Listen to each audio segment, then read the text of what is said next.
data itu sekarang sentralnya ada di BPS. Ya. Jadi Badan Pusat Statistik, kemudian Badan Pangan ini selalu berkoordinasi dengan seluruh stakeholders pangan. Saya mau sampaikan bahwa kita tidak tergantung India. Oke. Adapun nanti India memban kemudian mempengaruhi harga di dunia, harga beras, itu persoalan berbeda. Tapi India yang menawarkan ke kita. Dan ada satu ya, korupsi itu bukan cuma korupsi uang dan lain-lain. Tapi Pembohongan publik itu juga korupsi. termasuk dalam input data tadi ya, Pak? Iya, jadi kalau kita tuh paling enak ya sekarang, karena bagian yang terpenting sebenarnya transparansi.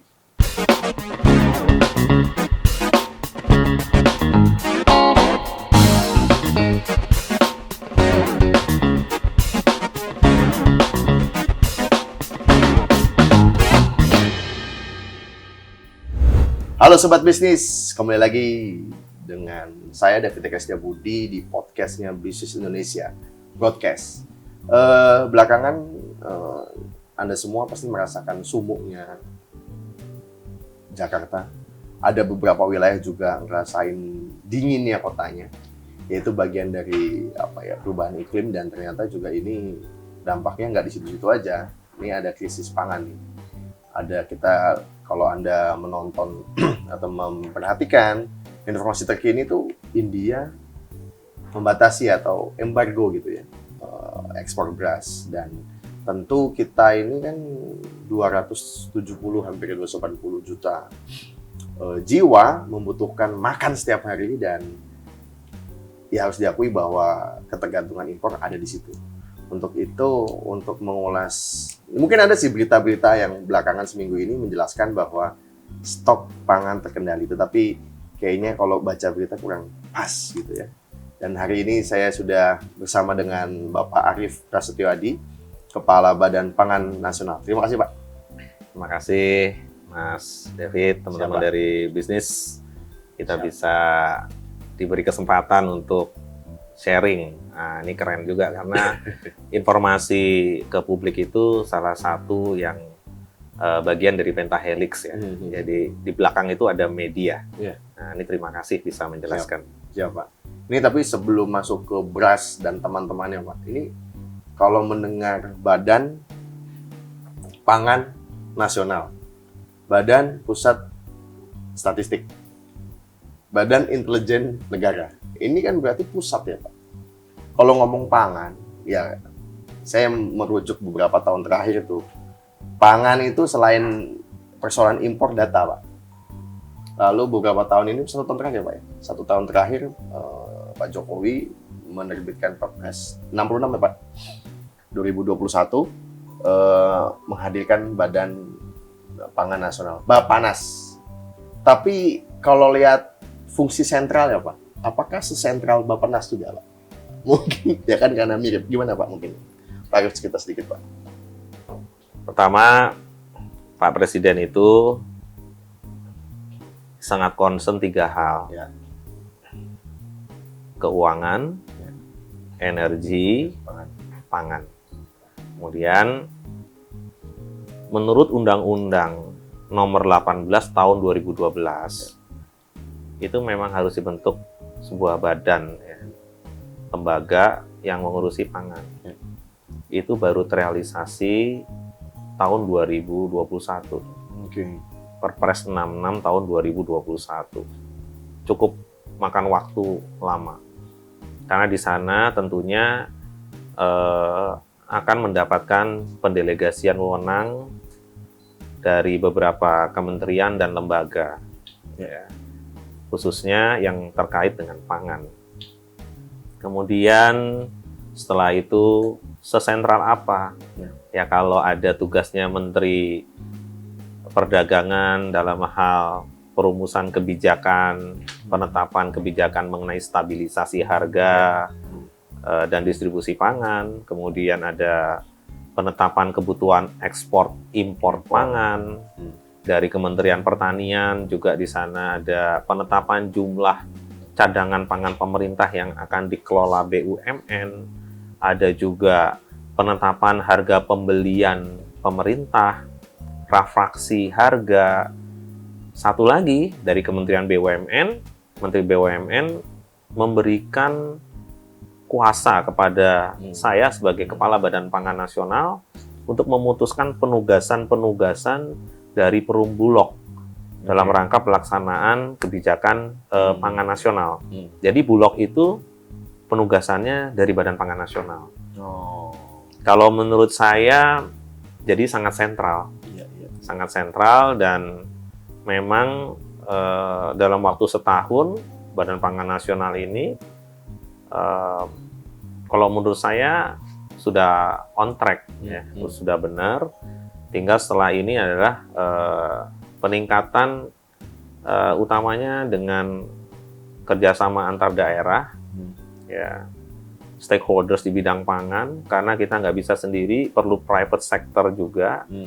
Jadi Pentahelix tadi menyambung selain akademisi, kemudian bisnis, government, ya, kemudian komunitas, yang terakhir adalah Mas David.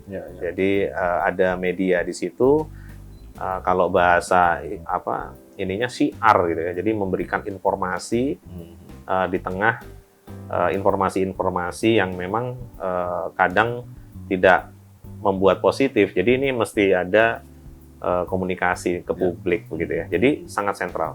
Bicara informasi, Pak, sebelum adanya Badan Pangan Nasional juga informasi dari pemerintah juga bikin kita seuzon, Pak.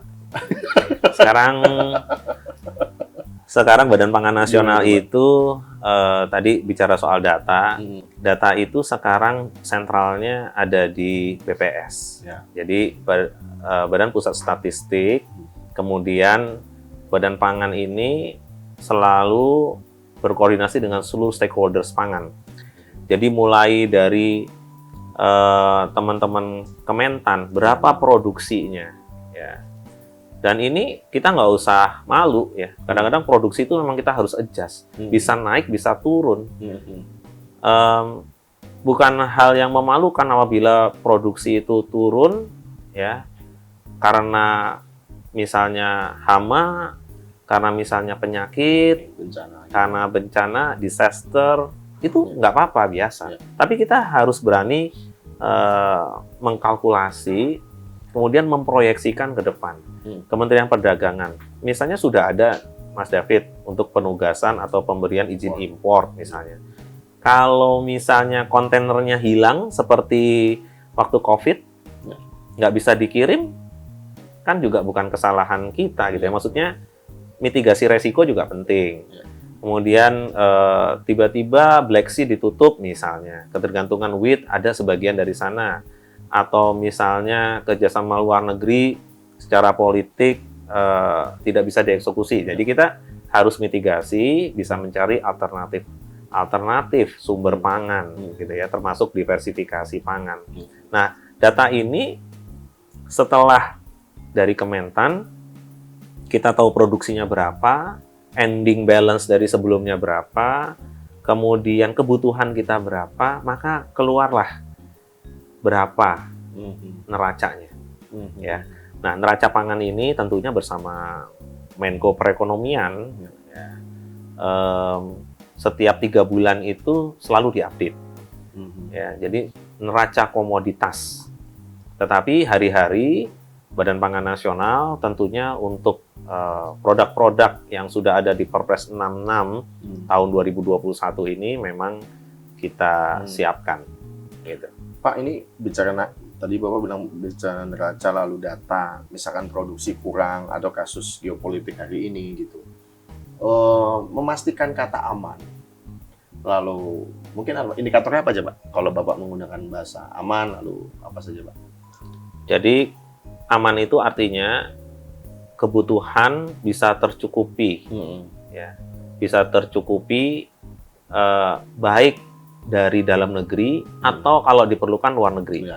Sebagai contoh misalnya bawang putih. Bawang putih itu, ya, kita itu kebutuhan tahunannya sekitar 670.000 ton. Jadi kalau di rata-rata setiap bulan kurang lebih 56.000 ton. Artinya pada saat kita sudah menerbitkan izin impor, Kementerian Perdagangan, Kementerian Pertanian menerbitkan RIPH, Rekomendasi Import Produk Hortikultur, sudah dibantu sama Bu Menteri Keuangan dengan teman-teman para dirjen di Kementerian Keuangan, ada penjaminan pemerintah sekitar 3 triliun. Kemudian ini sekarang dalam proses BUMN antar BUMN, jadi Himbara diberikan penjaminan, kemudian Himbara memberikan dana murah kepada BUMN bidang pangan. Satu ID Food, satu lagi Bulog. Nah, kalau ini bisa, dan ini tentunya didorong untuk semua. Perumdanya Pak, untuk perusahaan daerahnya? Perusahaan daerah belum. Ya, perusahaan daerah biasanya kalau di Jakarta, Food Station, kemudian Dharma Jaya, Pasar Jaya, itu ada PMD dari pemerintah daerah biasanya. Tapi di level pusat itu BUMN. Ya, BUMN didorong dengan penjaminan dari Kementerian Keuangan. Gitu. Ini sebelum podcast ini saya juga nonton podcast Bapak sebelumnya tuh, 7 bulan lalu lah, sama salah satu politikus Pak. Itu kalau melihat kehadiran Bapak hari ini Pak sebagai kepala badan, publik melihatnya kan Bapak penguasa Cipinang ya Pak, ngamanin beras. Tapi bicara pangan kan tidak hanya itu Pak. Nah ini saya mau masuk ke isu global Pak. Tadi saya tertarik dengan bagaimana perencanaan Bapak mitigasi gitu, supaya jangan sampai sapi naik pesawat gitu. Tetapi dengan kondisi Rusia, Ukraina, India, lalu ini kesempatan Vietnam katanya mau ngasih. Terus kalau ada satu negara yang bergantung hanya dengan satu negara, khususnya misalnya dengan India gitu ya Pak. Mungkin negara tetangga kita ya Pak ya. Itu akan sangat sulit. Nah, melihat hal itu Pak, bicara soal impor. Kita kesulitan beberapa tahun lalu soal penyakit kuku sapi misalnya. Nah, apakah ada Bapak juga memberikan rekomendasi sebenarnya supaya kita tidak tergantung dalam satu. Ini khusus impor saja Pak, karena kalau bicara pangan kok kayaknya dengan segini banyak perut kita pasti impor lah Pak ya. Nah, itu apakah Badan Pangan akan bicara sejauh itu Pak? Dalam artian memastikan keamanan pasokan gitu. Selain bicara produksi dalam negeri. Yang pertama, saya memang waktu di Food Station ditugasinnya pertama cuma beras. Yes. Habis itu telur, ayam, gula, minyak, semuanya udah ada loh di sana sekarang. Bahkan yang terakhir kita sampai kontrak farming, menjaga harga di petani di Patrol, Jawa Barat, di Ngawi, di beberapa tempat termasuk Sidrap, Pinrang, Sulawesi Selatan. Jadi karena background saya juga dari private, saya tuh bisa manage sekitar 10.000 sampai 20.000 produk dalam waktu yang bersamaan, gitu ya. Kenapa hanya 1, 2, 9 produk sulit? Nah, saya sampaikan bahwa ini memang peran pemerintah akan sangat besar di situ. Kemudian kembali ke masalah impor, kenapa sih sukanya impor terus? Ya, oke. Kalau kan tadi kita sepakat nomor 1 adalah produksi dalam negeri. Jadi kita harus dorong nih saudara kita Kementerian Pertanian untuk diberikan fasilitas tanda kutip ya untuk melakukan produksi. Contoh yang Bapak Presiden udah kerjakan, terbangunnya 60 waduk. Tidak mudah loh. Kemudian ada lebih dari 1.250 sumur bor, saluran irigasi, infrastruktur jalan, ya, kemudian Alsintan. Coba dilihat. Kemudian yang berikutnya lagi, iya. Jadi untuk meningkatkan produksi itu kita kan bagi dua aja. Yang satu adalah on farm. Ya, kalau off farm ya itu mulai pasca panen sampai dengan ke masyarakat. Berarti kalau bahasanya tuh from farm to table. Ya, itu harus satu-satu tuh didetailkan. Dan setiap produk itu berbeda. Ya, sehingga kita dorong produksi dalam negeri. Ini yang paling challenging gimana? Yang paling challenging gimana, Pak? Oh, saya cerita. Saya kemarin dari Roma. Ya, dari Roma itu saya sedikit menyampaikan kepada itu ada UNFSS, jadi United Nations Food Security Summit +2 ya. Di situ stop taking movement. Saya diterima oleh DG ya, DG FAO ya. Saya menyampaikan mengenai food loss and waste. Indonesia itu food loss-nya sekitar 14%. Coba bayangin, 14%. Kemudian food waste itu 17%. Food loss itu pada saat pasca panen. Food waste itu udah jadi makanan nih. Waste-nya 17%. Potensinya antara 213 sampai dengan 551 triliun satu tahun Indonesia alone. Jadi selain food loss and waste, stabilisasi harga, menumbuhkan toleransi, ya, itu sebenarnya caranya tadi daftar belanjanya dari rumah udah siapin, pesan sesuai kebutuhan, ya, belanja seperlunya sesuai kebutuhan. Nah ini kita sampaikan ini juga. dari rumah. Ini kalau aku lihat di Bappenas, Pak, satu per kapita itu setahun 100 kiloan minimum sampah makanannya. Ya udah, coba kalikan 270 juta, kalikan harga rata-rata pangan, ya. Kurang lebih ya angkanya 260 sampai 551 triliun. Coba kita disuruh berhemat, ya, suruh produksinya kita. IKN udah beres tuh, Pak. Nah, itu nanti part yang berikutnya, ya. 500 triliun tuh IKN beres. Udah beres, 500 triliun gitu ya. Bayangin, itu kayanya kita itu luar biasa. Ini Pak, saya masuk ke kecemasan publik juga. Iya. Apalagi soal El Nino nih. Meskipun bahasa pemberitaan dari Bappenas juga memastikan stok aman. Iya. Nah, soal beras sendiri sih Pak. Iya. Ini kekhawatiran dari dalam negeri produksi Pak. Kalau kita bisa sangat produktif, itu kira-kira menyelamatkan berapa persen aja pertumbuhan Pak, dalam artian dari dalam ya Pak. Sementara kalau dari India kasusnya seperti ini, nah gimana kita menyikapinya nih? Kepastian, apalagi ya gandum kemarin Pak Jokowi sampai ke sana tuh untuk memastikan jalur lautnya jangan diganggu gitu. Saya cerita soal India ya. Ya. Jadi beberapa bulan lalu Vice Ambassador-nya India itu minta ketemu sama Menteri Perdagangan. Oke. Pak Mendak ajak saya. Kita meeting. Beliau menyampaikan kepada Pak Mendak dan kita semua, ayo dong, trade balance-nya Indonesia dengan India kita kalah jauh, kata orang India. Sehingga mereka yang menawarkan berasnya kepada kita. Sehingga Pak Mendak menyampaikan dari visitnya sebelumnya ke India, yuk kalau kita memang memerlukan tambahan cadangan, sebagian belilah dari India. Jadi bukan kita yang ngetek minta ke India, ini harus dibalik nih. Karena Mas David cerita begini, saya mau sampaikan bahwa kita tidak tergantung India. Adapun nanti India memban kemudian mempengaruhi harga di dunia, harga beras, itu persoalan berbeda. Tapi India yang menawarkan ke kita. Kemudian beras-beras ini juga belum masuk yang dari India, kecuali kalau yang beras khusus seperti basmati dan lain-lain. Dan itu tidak di-ban. Ya. Kemudian Indonesia itu memang memiliki beberapa negara alternatif untuk impor. Import itu keputusan yang sangat pahit yang memang harus kita kerjakan karena kita sekarang sudah harusnya mempersiapkan future. Kita bicaranya udah mulai Januari Februari lalu loh mengenai beras. Karena kita memproyeksikan produksi ya, kemudian memproyeksikan ada El Nino, ada climate change, ya. Ada juga ya yang saya harus sampaikan bahwa kita itu mengelola produk pangan kita bisa dua.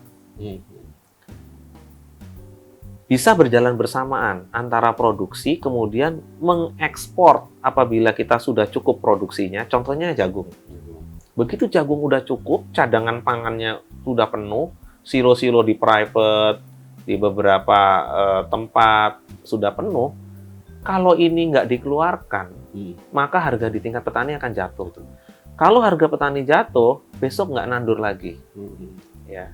Kemudian kebalikannya, ya, saat kurang, maka kita memang harus melakukan action. Apakah tadi mau diversifikasi atau digenjot produksinya? Yang terakhir adalah importasi. Karena nggak bisa berhenti. Ayam mau makan, ya nggak bisa berhenti. Kita mau makan, nggak bisa berhenti. Nah, saya mau sampaikan bahwa Cina produksinya itu 148 juta ton beras. Konsumsinya 155 ribu ton. Ya. Dia melakukan importasi 5,6 juta ton. Itu Cina. Melakukan ekspor 2,2 juta ton. Kebutuhan impor dia 3,6%. Jumlah penduduknya 1,4 miliar. Apakah Cina mau ngambil resiko dengan tidak memiliki beras? Ya. Tetapi di sini kan ada bahwa swasembada itu menurut FAO tahun 99 itu apabila kita memenuhi kecukupan pangan lokal ya dengan produksi lokal ya. 90% itu swasembada. Sekarang kita melihat Indonesia.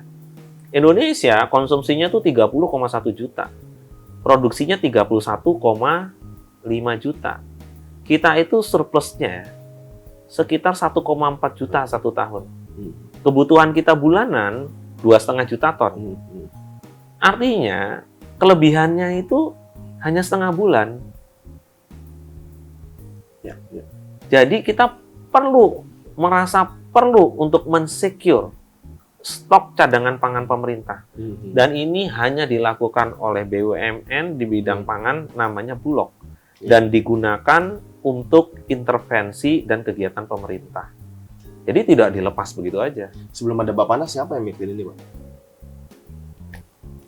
Bulog. Jadi sendiri-sendiri ya, Pak ya? Maksudnya Bulog. bukan sendiri tapi inisiatif masing-masing. Biasanya perintah penugasan dari pemerintah. Iya. Tapi hari ini kita cermati betul-betul bahwa importasi yang dilakukan tidak mengganggu harga petani. Harga petani itu harus bagus. Tapi kan Bapak di atas ini, Pak. Sudah, sekarang harga petani udah bagus. Coba sekarang dicek petani mana yang nggak happy dengan harga gabah hari ini. Petani mana yang nggak happy dengan harga jagung hari ini. Ini kan kemarin kita tingkatkan, itu presiden kita itu ya, pada waktu kita mau mengajukan kenaikan harga, itu cukup lama. Karena Pak Presiden juga harus jaga 270 juta masyarakat kita yang mengkonsumsi pangan supaya daya belinya tidak terganggu. Jadi naik harga 20% untuk beras. Pak Presiden nanya, kok sekarang ini kita naikkan 20%? Kok tidak terjadi? Iya, kenapa? Saya sampaikan, loh, Bapak itu punya kebijakan kemarin 4 bulan terakhir memberikan bantuan pangan ke 21,353 juta. Kali 10 kilo, saya sih propose gitu ya. Dan itu dilakukan. Dan harganya bisa baik, petani, ya, kemudian importasi juga dilakukan terukur. Bahkan ada beberapa pengamat menanyakan, Pak Arief kok bisa ya kita melakukan importasi, biasanya harga di petani jatuh, kok sekarang enggak? Saya bilang, ya itulah hebatnya Kepala Badan Pangan. Enggak. Itu artinya dalam waktu yang sangat relatif cepat. Setahun ya, Pak ya? Iya, utamanya Pak Presiden, kemudian ada Pak Menko, Pak Mentan, Pak Mendak, ini semua kolaborasinya sangat baik. Ya Pak Presiden setiap minggu undang kita. Ngapain, Pak? Bahas masalah pangan. Setiap minggu, Pak? Setiap minggu. Kalau beruntung, Bapak WhatsApp pasti dibalas ya, Pak ya? Kalau beruntung ada bisa 2 kali atau 3 kali atau kunjungan lapangan gitu ya. Tapi hari ini alhamdulillah ukuran-ukuran angka baik di produsen maupun konsumen itu on track gitu, Mas Dev. Kalau saya lihat, Pak, berarti salah satu buah legasinya Pak Jokowi selama 2 periode ya Badan Pangan ini, Pak ya. Dalam artian dalam 2 konteks ya, inflasi dan kepastian pasokan itu ya, Pak. Mudah-mudahan, karena kan nggak bisa sendiri. Jadi pada waktu dilantik 29 1 Februari 2022 itu kan saya sampaikan bahwa Badan Pangan Nasional itu nggak bisa sendiri. Pastinya harus berkolaborasi dengan kementerian lembaga terkait. Ya. Satu lagi adalah dengan pelaku usaha, ya, baik BUMN, BUMD, maupun private sector. Juga asosiasi-asosiasi di bidang pangan. Tapi gimana Pak Bapak menangani persoalan yang terlibat politik Pak? Maksudnya kan pangan kita tahu belakangan kan ini punya identik dengan hal-hal ini seperti minyak goreng, kemarin mungkin beberapa tahun lalu sapi, gula lagi, garam lagi Pak. Itu kan tidak kalau katanya Thomas Jogi kan 9 bahan pokok kan, tapi lebih dari itu kan Pak.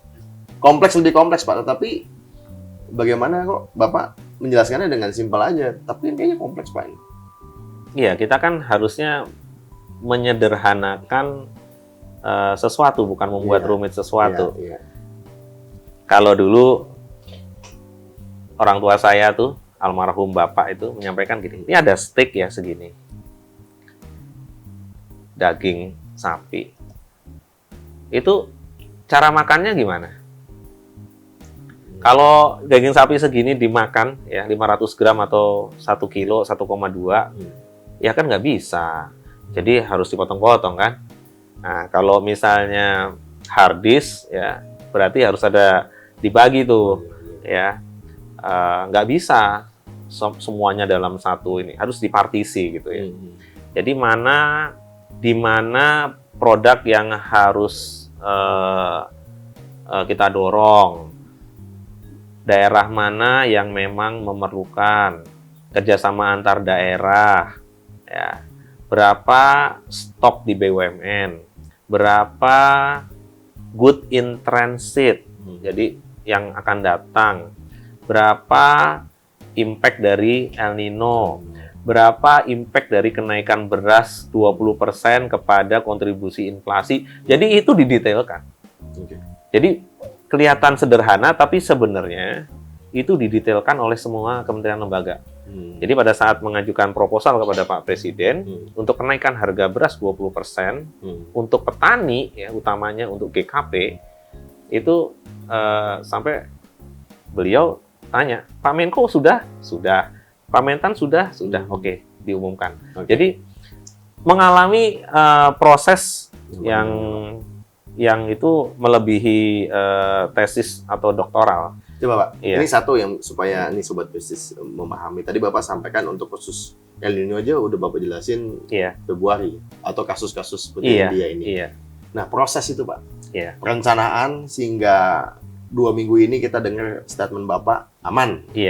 Nah, itu prosesnya gimana Pak? Yang secara singkat supaya publik juga tahu bahwa ya itu Bapak menjelaskan ruwet jadi sederhana itu, coba gimana Pak? Jangan fokus di masalah. Jadi kita itu harus menjadi bagian dalam penyelesaian masalah.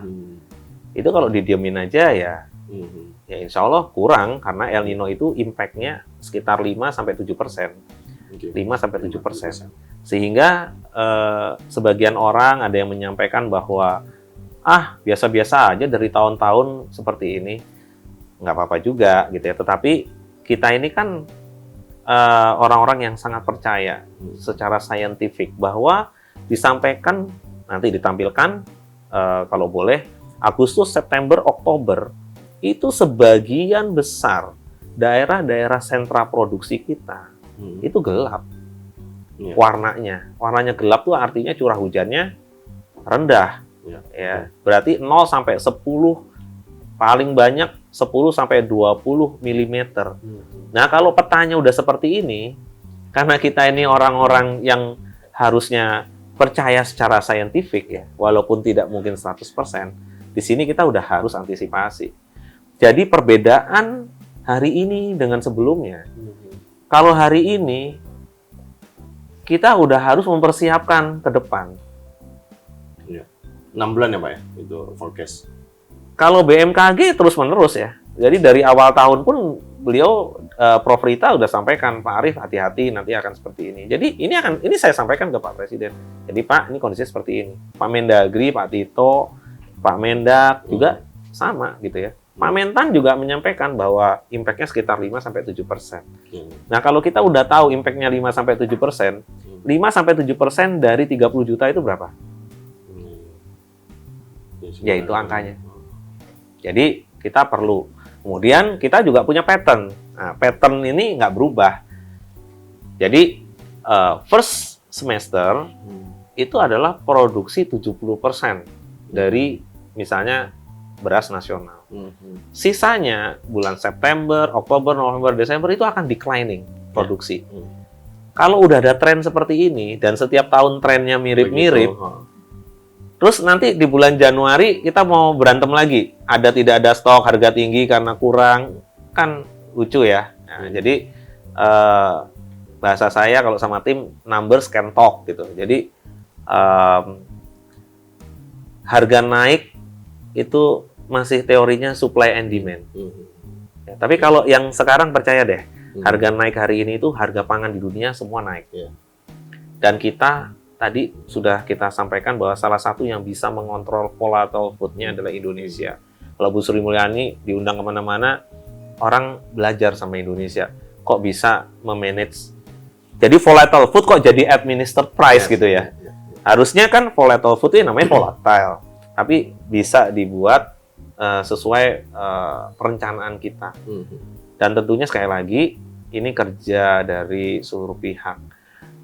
Kemarin baru dapat rekor muri. Rekor murinya itu rekor muri nasional, tapi dunia. Karena kita melakukan pasar murah, gerakan pangan murah, GPM, se-Indonesia. 341 titik bersamaan di 300 kabupaten kota. Jadi kalau orang nanya, inflasinya bisa bagus ya, coba aja dilihat. Semua Pemprov, Pemkab melakukan hal yang sama, ya. Kemudian Pak Menteri Dalam Negeri, Pak Menteri Perdagangan itu bersama saya, ya. Menteri Keuangannya juga kemarin memberikan insentif, ya, insentif fiskal, banyak insentif 300 miliar dibagi-bagi tuh kemarin. Ada yang dapat 12 M, kabupaten ada yang dapat 8 M, ada yang dapat 10 M, karena berhasil menjaga inflasi daerahnya. Ini kan keren ya. Jadi ada kontribusi Kementerian Keuangan di sana, ada kontribusi Kementerian Perdagangan, daerah juga tambah ada pemerintah daerah, dinas urusan pangan, ya. Kemudian ada Badan Pangan, ada Bank Indonesia. Jangan lupa loh, Bank Indonesia itu kemarin, misalnya saya ke beberapa daerah, memberikan gratis 100.000 benih ya untuk cabai. Itu juga membantu kita. Tapi nih Pak, dari semuanya itu ada yang mengkritik Pak. Nggak apa-apa, biasa. Ini saya bacakan Pak. Ini mantan bos Bapak nih. Nggak apa-apa, bagus. Kritisi impor pangan, Anies ingin desa jadi lumbung pangan nasional. Konteks lumbung pangan nasional Pak, supaya mungkin maksudnya juga baik gitu. Tetapi kayaknya berarti kalau lumbung berarti nggak perlu impor dong. Nah itu gimana Pak? Ini supaya publik juga memahami hal ini. Iya, bagus. Jadi Pak Anies kan juga Jakarta itu sebagai contoh. Jakarta itu lumbung pangan atau bukan? Kan beliau mantan gubernur DKI. Beliau juga sangat dekat dengan saya juga gitu ya. Jakarta itu minus 1,3 juta ton setahun. Tapi Mas David pernah nggak ada beras? Kenapa kira-kira? Masukannya Pak?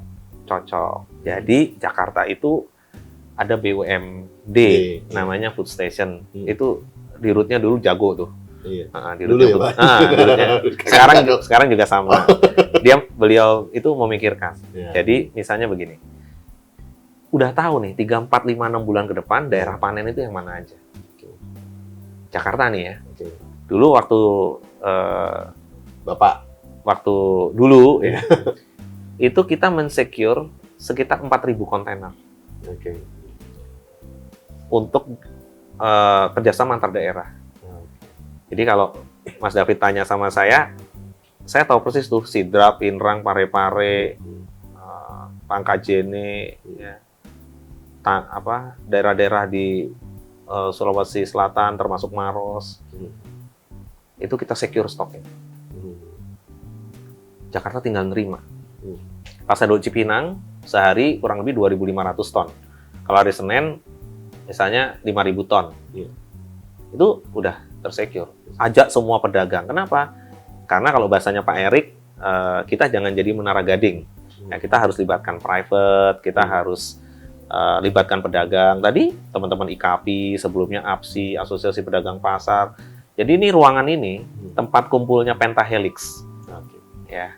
Tadi pagi meeting soal gula. Ya. Karena kita udah tetapkan harga gula di tingkat petani itu 12.500. Tapi angkanya nggak naik-naik di 12.1, 12.2. Tapi tahun lalu masih 11.500.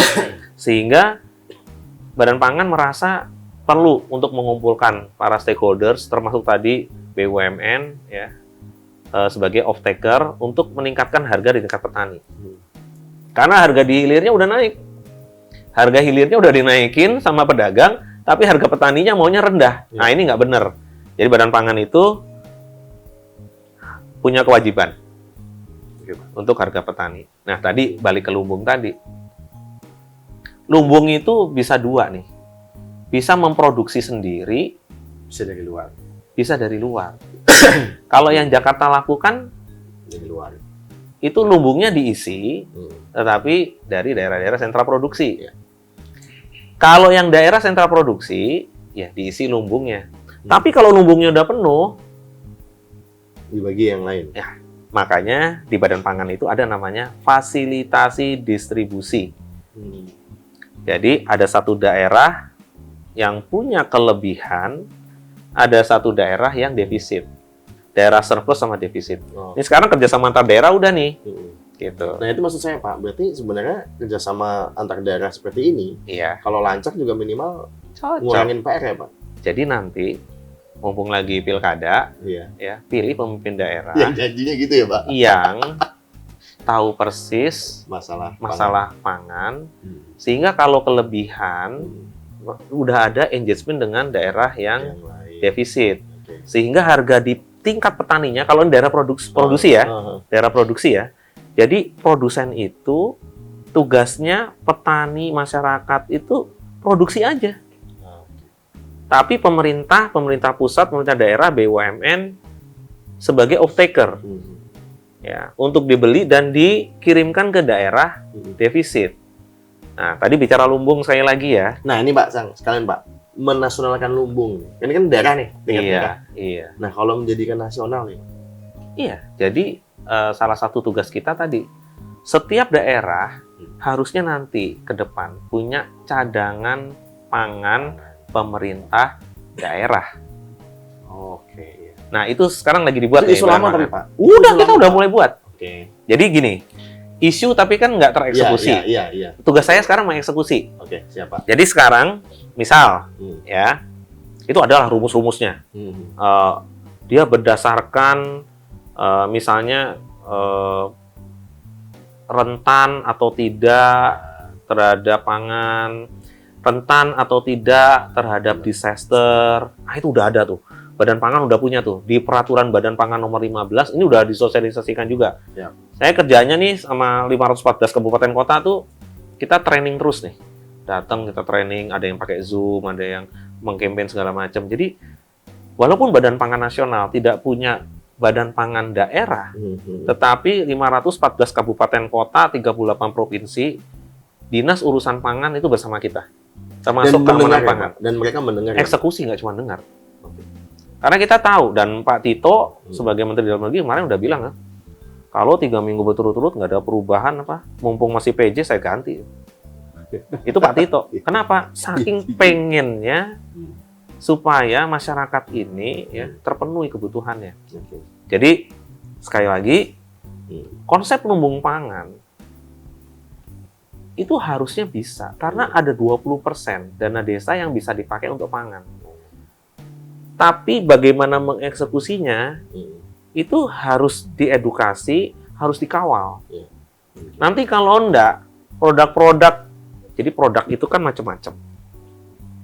Ada yang perishable, ada yang bisa tahan lama, ada yang memerlukan teknologi untuk memperpanjang shelf life. Nah, itu biasanya saya tuh yang detailin. Oke. Oke. Ya, jadi nggak sama treatment beras, treatment ayam, Untuk setiap produk beda-beda ya Pak ya. beda-beda. Termasuk sorghum yang Bapak kenalin. Yes, ini sorghum lain lagi. Baik, saya masukin Pak. Nah, sorghum ini pangan masa depan. Tangan masa depan. Jadi kalau mau slim, Slim. banyak fiber. Nah Pak, sorry, sekalian saya masuk Pak. Iya. Diversifikasi ini Pak. Iya. Kalau saya tidak salah, makan beras itu salah satu indikator. Enggak, kita nggak makan beras. Iya, misalkan. Kita makannya nasi. Oh, makan nasi. Kalau beras nanti kayak burung makan Iya, beras. iya. Iya Mas, sorry.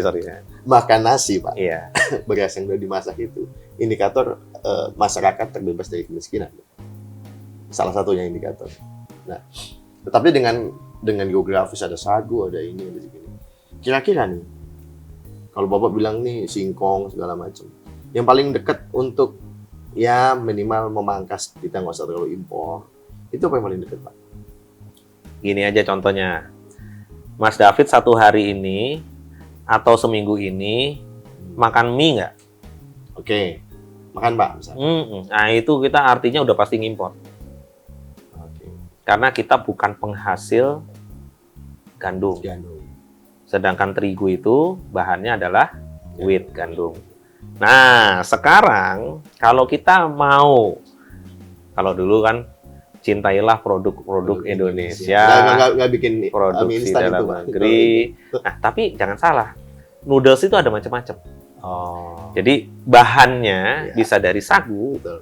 bisa dari tepung beras, bisa jadi dari porang. Sekarang itu, nah itu yang namanya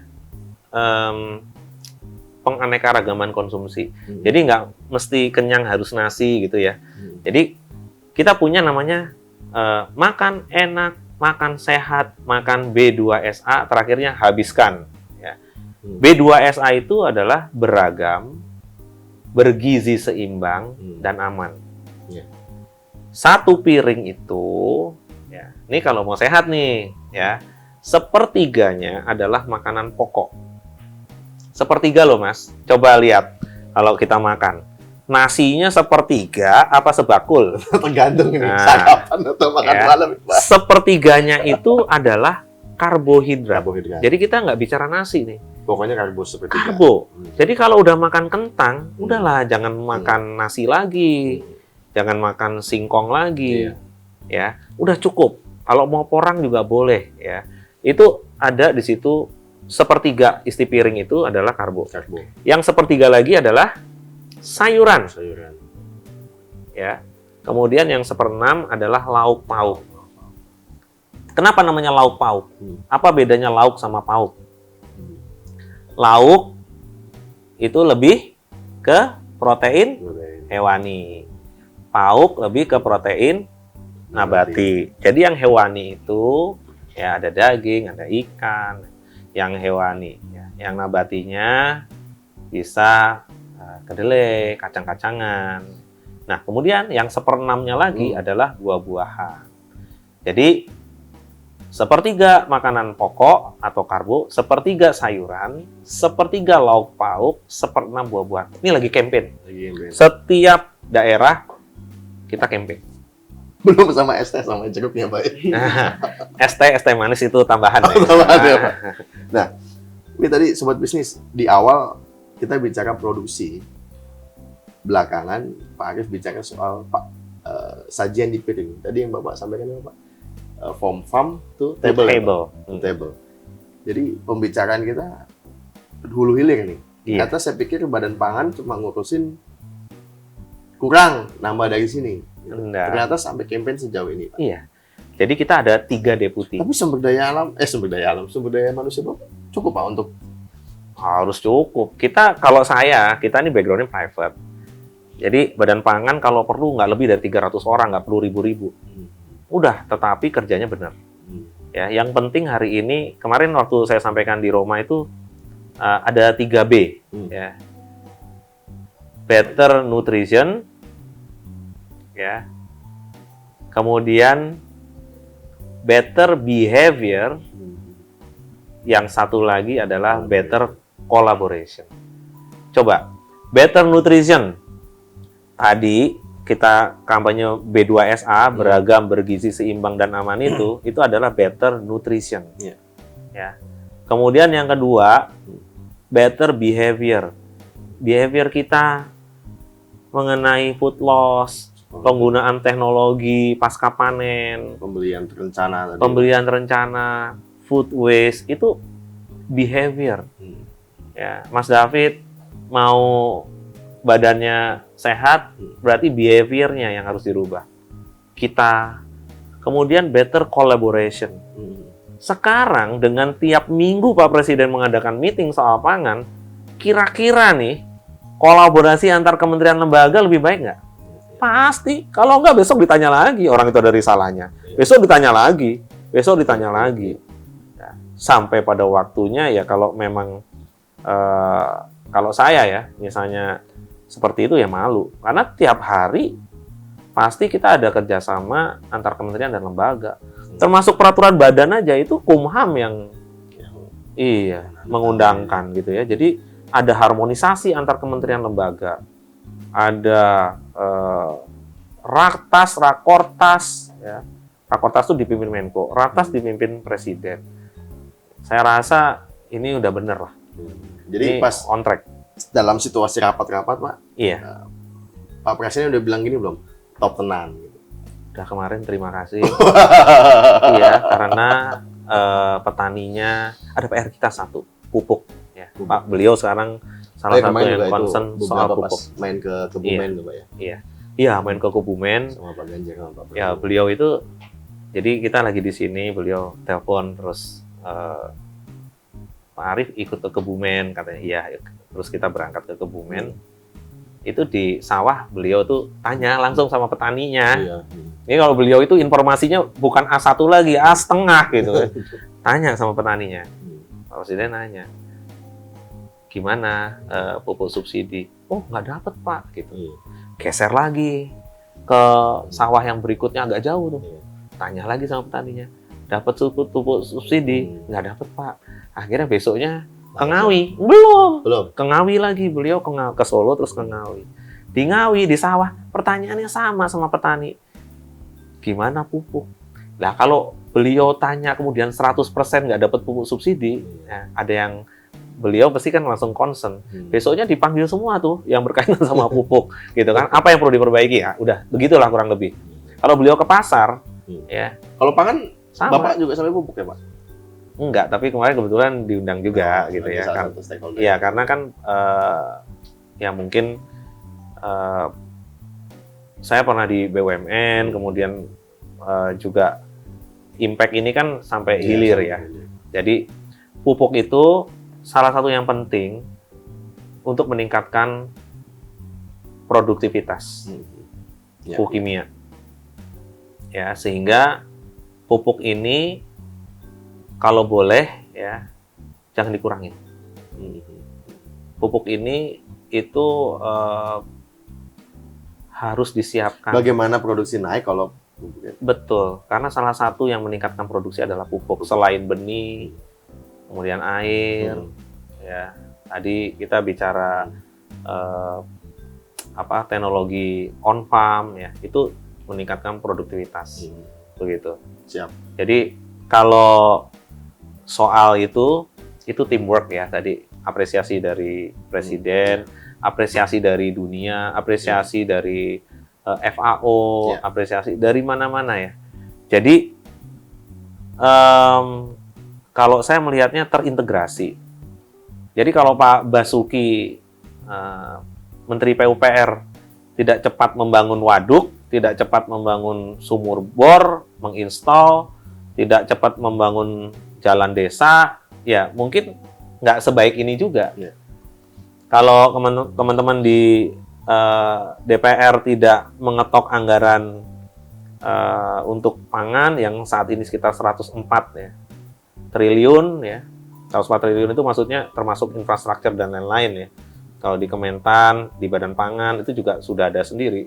Kemudian ada BUMN di bidang pangan ya, yang selalu didorong untuk menstabilkan baik harga di tingkat produsen maupun konsumen, ya nggak bagus juga. Jadi ini achievement bersama. Ya, ya, ya, ya. gitu. Dan itu baru terjadi, ya harapannya akan dilanjutkan ke masa pemerintahan berikutnya, Pak. Karena kehadiran Badan Pangan Nasional ini mungkin di tengah pandemi ya, Pak. Iya, kemarin. Di tengah pagebluk pandemi, dan ya semoga publik juga merasakan manfaatnya, Pak.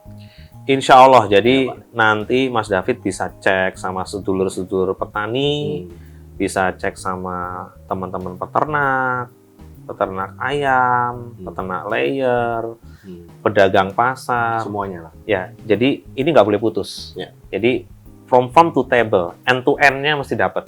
Dan sekali lagi perintahnya Pak Presiden, harga wajar, ya, bukan harga tinggi Atau murah atau murah, enggak, wajar. harga wajar. Kalau yang di ujung gerakan pangan murah, karena kadang-kadang ketinggian, makanya dibuat gerakan pangan murah gitu. Tapi tidak boleh kemurahan. Yang di sini harganya juga nggak boleh terlalu jatuh di petani. Karena nanti kalau begitu kukut tuh bahasa Jerman, ya, artinya kurang lebih Entas. bangkrut gitu, bangkrut gitu.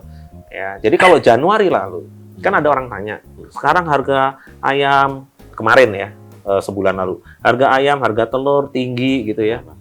Itu memang menuju ke kesetimbangan baru.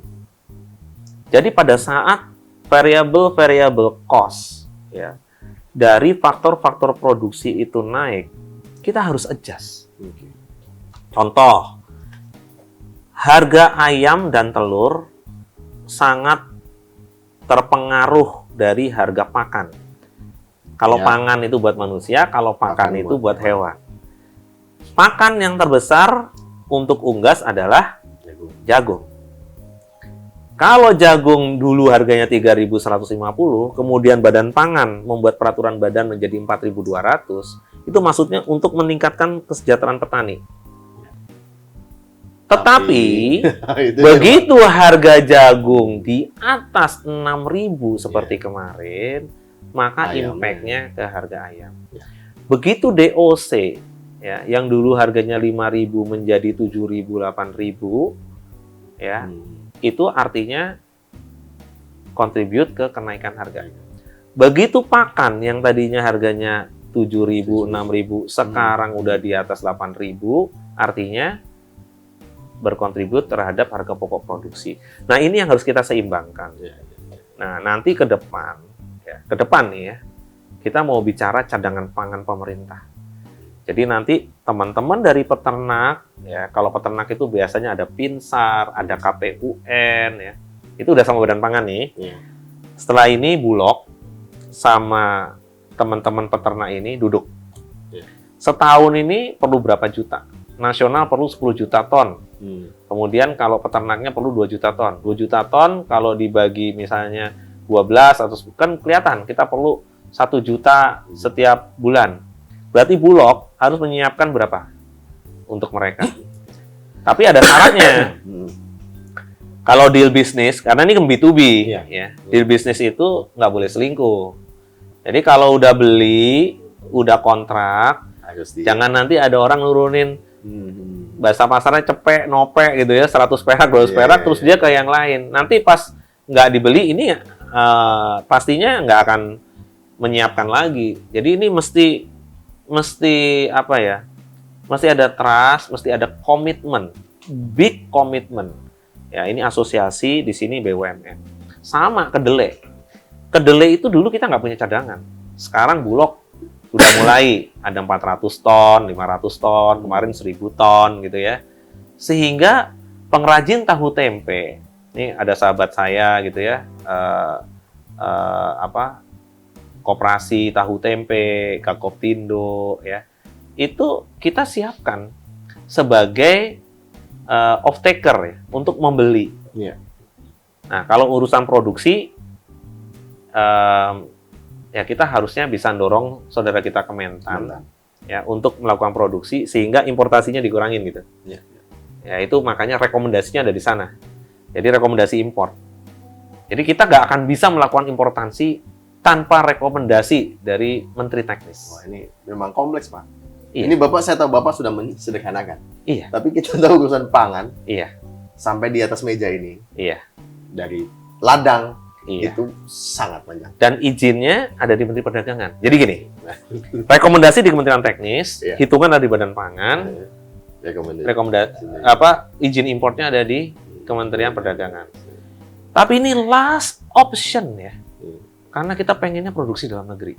Kalau kita mau nggak dimainkan sama orang lain, ya kita mesti kuat, mesti produksi sendiri. Dan saya buat satu bagan ya, ini kita monitor mulai dari komoditasnya apa, rapat teknis, rakornis antar kementerian lembaga itu tanggal berapa, rakortasnya tanggal berapa, kemudian Badan Pangan menugaskan itu tanggal berapa, dilakukan oleh kementerian, BUMN-nya, sampai datang barangnya itu saya punya checklist.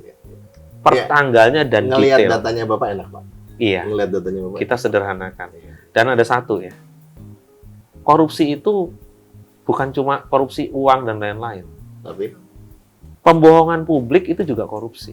termasuk dalam input data tadi ya, Pak. Iya, jadi kalau kita tuh paling enak ya sekarang, karena bagian yang terpenting sebenarnya transparansi. Harusnya nanti ke depan, swasembadanya tuh nanti, saya pengennya swasembadanya protein. Nah, Sumber protein banyak banget. banyak, gitu loh. Swasembadanya adalah karbo. Swasembadanya adalah buah, Iya. sayur Nah, mayur. Kalau swasembada protein ini brand ambasadornya Bu Susi. Iya. Protein. Jadi pokoknya semuanya untuk kepentingan bangsa, Publik, bangsa. semuanya untuk rakyat Indonesia. Ya, jangan lihat warnanya tadi. Iya. Warnanya seperti yang di Merah belakang putih saya, ya, Pak. merah putih. Siap. Itu Mas David. Demikianlah podcast kami dengan Kepala Badan Pangan Nasional, Bapak Arief. Sebenarnya tidak jauh sih. Satu kampus kami, cuma zaman yang memisahkan.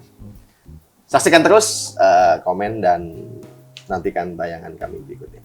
Terima kasih Pak Arief. Sama-sama Mas David.